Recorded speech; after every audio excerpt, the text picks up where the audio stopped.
Well, hope you're doing well today. Today we're continuing our conversation in chapter 9. This is part 3. We're talking about regulation of body temperature. Here we go.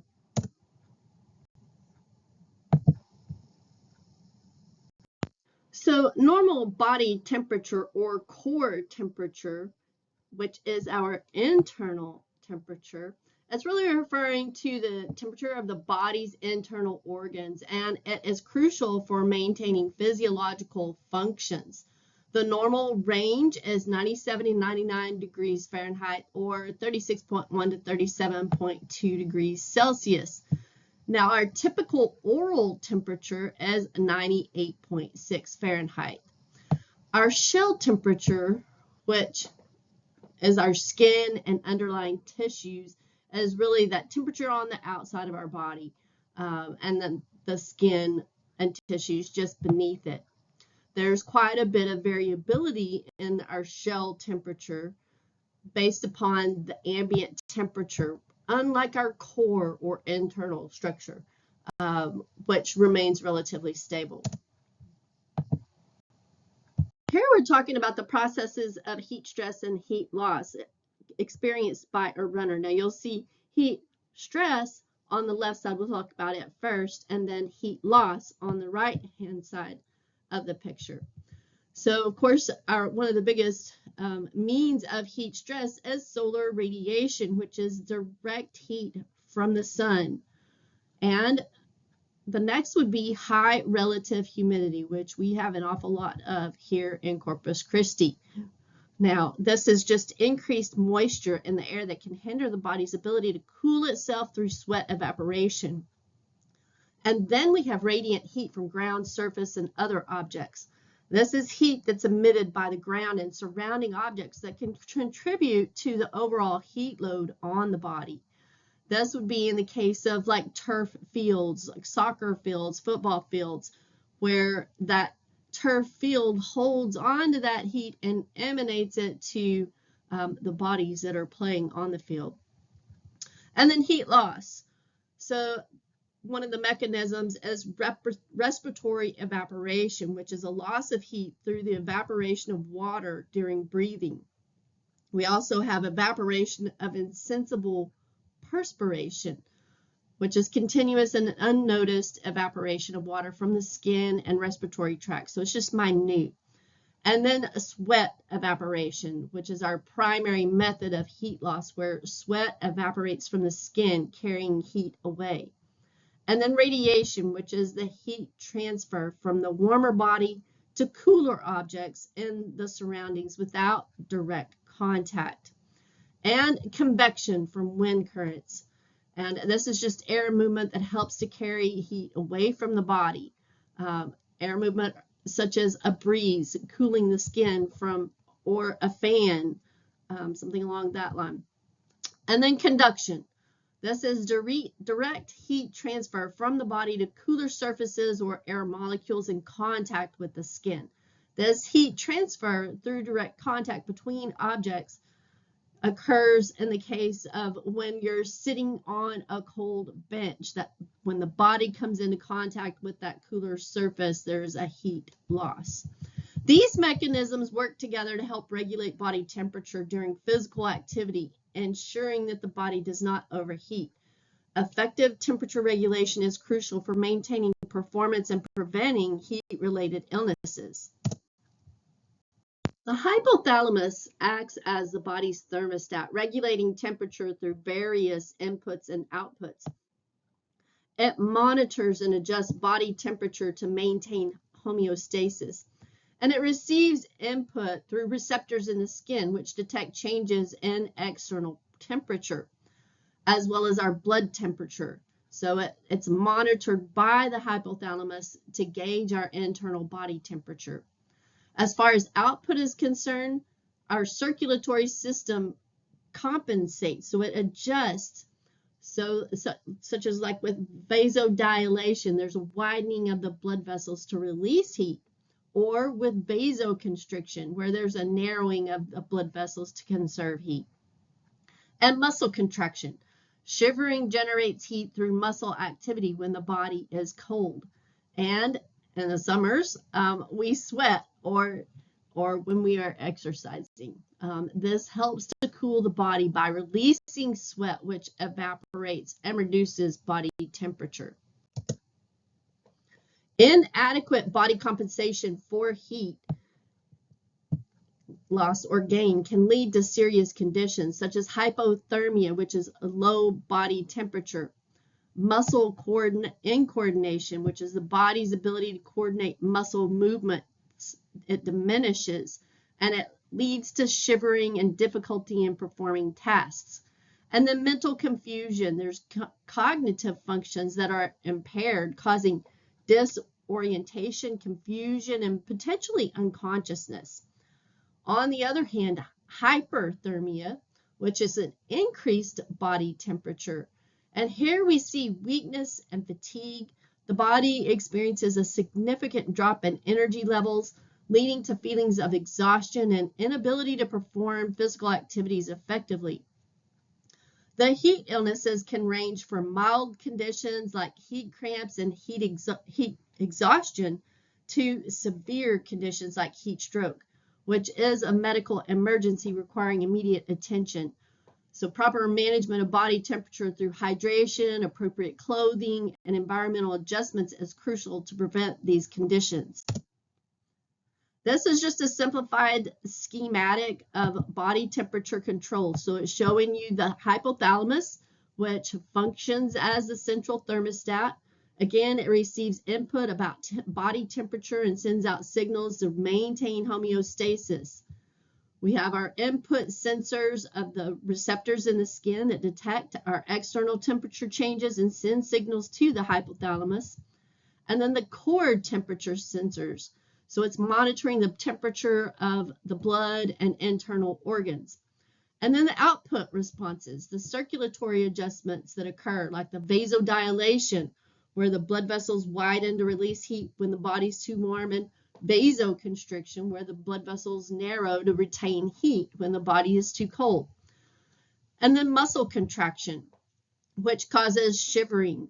And this is to generate heat through rapid muscle contractions when the body is too cold. And sweating, which is an evaporation of sweat from the skin surface that cools the body when it's too warm.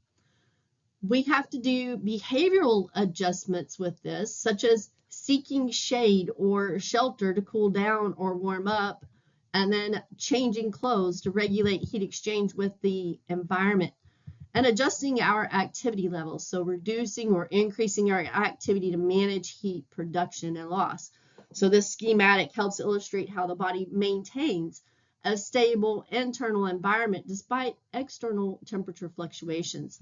There are environmental conditions that may predispose an athletic individual to hyperthermia. One of those is air temperature. The high ambient temperatures increase the risk of hyperthermia as the body struggles to dissipate heat, which is why you may want to change practices so that it's early in the morning or later in the evening, especially this time of year. The relative humidity, the high humidity levels reduce, again, the effectiveness of sweating because sweat does not evaporate as readily, hindering the body's ability to cool down. And then air movement, the lack of air movement or still or stagnant air impairs the convective cooling process, making it harder for the body to lose heat. And radiation, exposure to direct sunlight or other sources of radiant heat can increase body temperature by adding external heat to the body's internal heat load. So athletes should take these conditions into account when planning training or competition and minimize the risk of heat-related illnesses. Strategies might include hydrating well and throughout the activity, and scheduling activities during cooler parts of the day, making sure to wear appropriate clothing and take regular breaks to cool down. The heat index is a measure that combines air temperature and relative humidity to estimate the perceived temperature or how hot it feels. It is important because it helps predict the risk of heat-related illnesses. The heat index precautions between 80 to 90 degrees Fahrenheit is a time of caution. That's when fatigue is possible, with prolonged exposure and physical activity. From 90 to 103 degrees Fahrenheit, you should practice extreme caution. Heat cramps and heat exhaustion are possible. And from 103 to 124 degrees, danger, that's a period of danger. That's when heat cramps and heat exhaustion are likely and heat stroke is possible. And then 125 degrees and above, it's extreme danger. Heat stroke is highly likely. So by understanding and monitoring the heat index, individuals, especially athletes, can take appropriate precautions to avoid heat-related illnesses. When we exercise in a cold or cool environment, body heat is lost mainly through radiation, which again is body heat lost primarily through electromagnetic waves to the cooler surroundings, and through convection, which is air movement around the body that enhances heat loss by carrying away the warm air from the skin surface. Now, when we exercise in a warm environment, we produce sweat, and that sweat is to evaporate so that we can lose the body heat. Our maximal evaporation rate is about 30 milliliters per minute. And if we look at evaporation of 1 liter of sweat, that produces about 580 kcals of sweat, or it gets rid of about 580 kcals of heat. Now, there is such a thing as sweat, ineffective sweating, which is sweat that drips off the body but does not necessarily contribute to heat loss. And there is an awful lot of individual variability. So it varies significantly among individuals as to how much we sweat. And some of that is influenced by factors such as fitness level, acclimatization, as well as our hydration status. If we look at exercise performance in the heat, there is an effect of environmental temperature and fluid and electrolyte losses that basically one means of that is compensated heat stress. Basically, in this state, the body effectively manages heat production and heat loss, allowing for continued exercise without significant increases in core temperature. Mechanisms for doing that is, of course, effective thermoregulation. So the body's utilizing sweat and increased blood flow to the skin to dissipate heat, as well as fluid balance. There's adequate hydration that helps maintain the blood volume and support sweating. And electrolyte maintenance. So sufficient electrolyte intake helps sustain fluid balance and muscle function. So the outcome is that our core temperature remains within a safe range and exercise performance is maintained. Now, in the case of uncompensated heat stress, in this state, heat production exceeds the body's ability to dissipate heat, leading to a rise in core temperature and eventual exhaustion. The mechanisms for that are excessive heat production. We have an increased metabolic heat production during exercise that surpasses the body's heat loss capabilities, and impaired thermoregulation. Our sweat production may not be sufficient or effective enough due to dehydration or high humidity or illness, those types of things. And then fluid and electrolyte depletion. Our excessive sweating leads to dehydration and electrolyte imbalances, affecting our cardiovascular function and thermoregulation.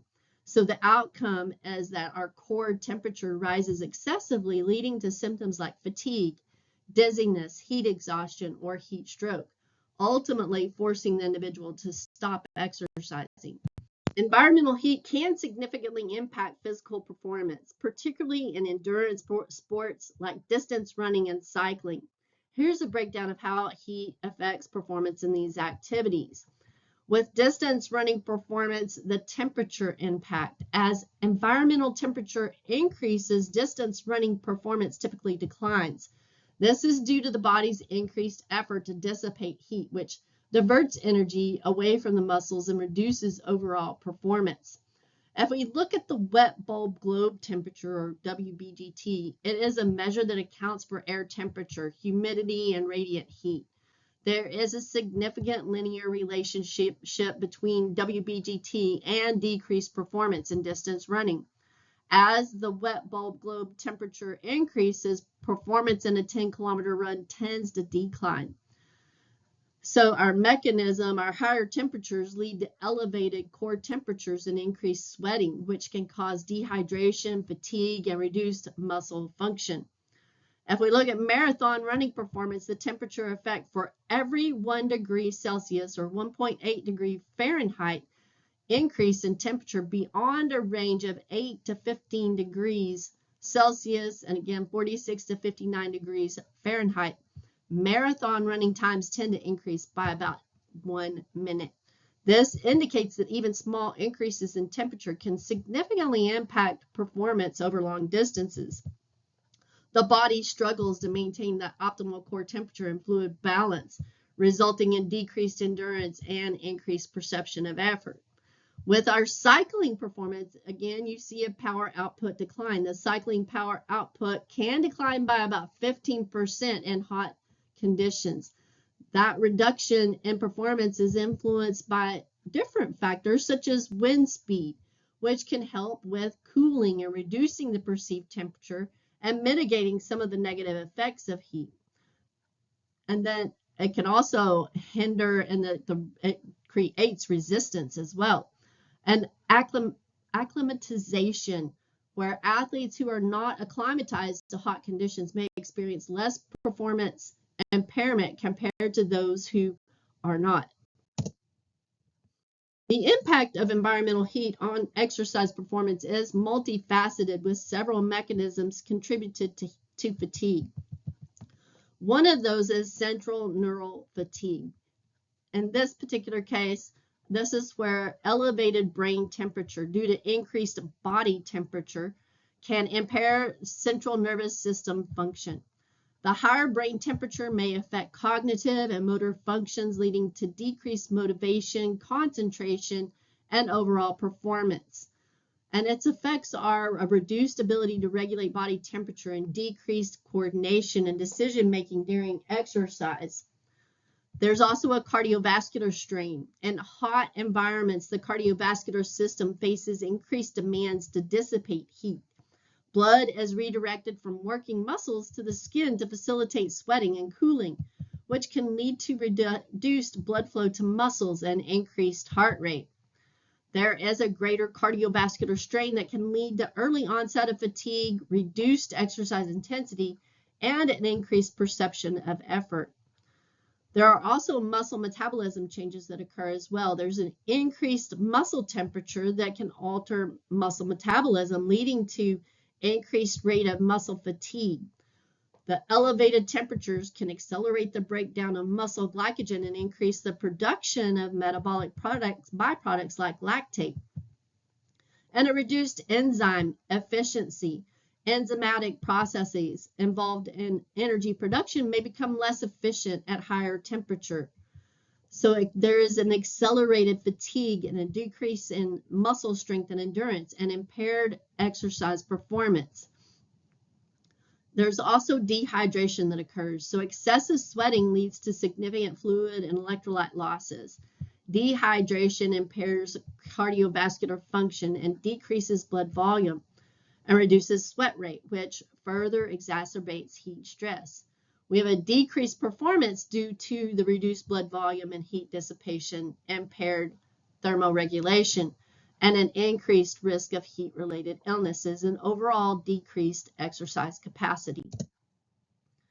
And our key concepts are our core temperature is about 98.6 degrees Fahrenheit, and with 1 degree Celsius equal to 1.8 degrees Fahrenheit, you convert that to Fahrenheit by using the formula of Celsius times 1.8 degrees plus 32 degrees and convert the Fahrenheit to Celsius using the formula here. Now the core temperature, it is regulated by the hypothalamus and responds to increases or decreases in the blood temperature and osmolality and afferent input from the thermal receptors in the skin that respond to exercise and hot, humid, or cold environmental conditions. High environmental temperatures, high relative humidity, or radiant heat from the sun can impose a severe heat stress on those who exercise under such conditions. And exercise can produce significant amounts of heat, but the body temperature usually can be regulated quite effectively by activation of heat loss mechanisms. Body heat is lost mainly by radiation, conduction, and convection, but evaporation of sweat is our major avenue of the heat loss during exercise in the heat. And that is all that I have for you today. There is more in chapter 9 that you need to make sure that you read over. I'm not going to be covering it in a lecture, but make sure that you read it. And I will be picking up in chapter 10 next. I'll talk with you soon. Y'all have a great day.